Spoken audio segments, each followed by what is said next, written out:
Mafia 2 is it's a third-person action-adventure game set in a fictional city in the east coast of America during the 40s and 50s.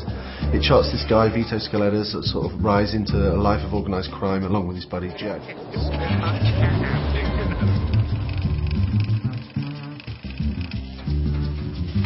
What is it that you want? We want to know why you had our friend killed. Well, like every classic mob story, Mafia 2 is a story about friendship, betrayal. The guys who you think are the bad guys might not really be the bad guys.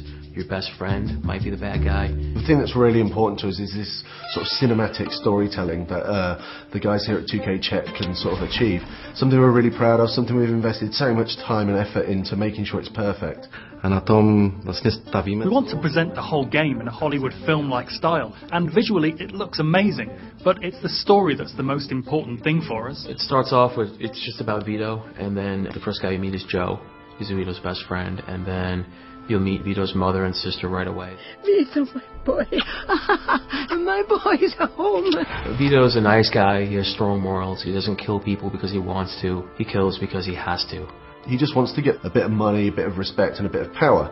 Vito doesn't aspire to be the Don. Here's your 300 bananas. I'm taking my cut as the middleman. Next time, you're on your own. All right. Thanks, Joe. When I first got the first version of the script, one thing that really stuck out was that it was a buddy story. It wasn't just one guy on his own doing what he wants. Like I said, I know people.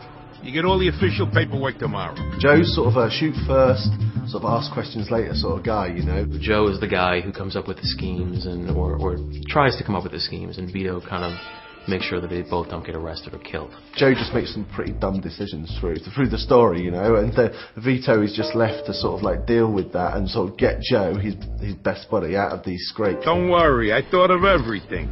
I got these phone company uniforms so we can pretend to be fixers something. Sounds a little too simple. Our goal was to build the relationship in such a way that it's clear to us, or to the player, that Joe is his best friend. Something like family, if not even more. We'll find you a job where you can make good money without killing yourself, all right? Music to my ears. Besides Joe Barbaro, there's a lot of other characters that Vito meets and interacts with and becomes friends with throughout the story. The first real mob guy you meet is a guy named Henry Tomasino, who gives you kind of your first big break. And then this guy named Eddie Scarpa, who's kind of similar to Joe in that he likes the booze, he likes the women. It's an open-world city with a very strong linear story travelling through it, which is maybe a little bit of a different structure than we see with other open-world games. With our game, the story is incredible, the dialogue is amazing. If you knew what was really going on, you'd realize that you was better off in jail. But that don't matter now anyway. What we wanted to chart was this guy's rise through the ranks of the Mafia. The Mafia is pulling the strings. If you're ordered to do something, you have to do it, even if you don't agree. Otherwise, you won't survive, or you might lose a friend, or even your family. You're gonna do us all a favor, and if I refuse, you die. The life of a mobster isn't what it's all made out to be, you know. It's not all really glamorous, you know. It has some really bad things that happen to it, and we really explore that during the story. I think it's really interesting. People are going to really enjoy it. What'd you say your name was? Vito. I need someone to give him a little nudge. $10 a man. What if someone makes a fuss?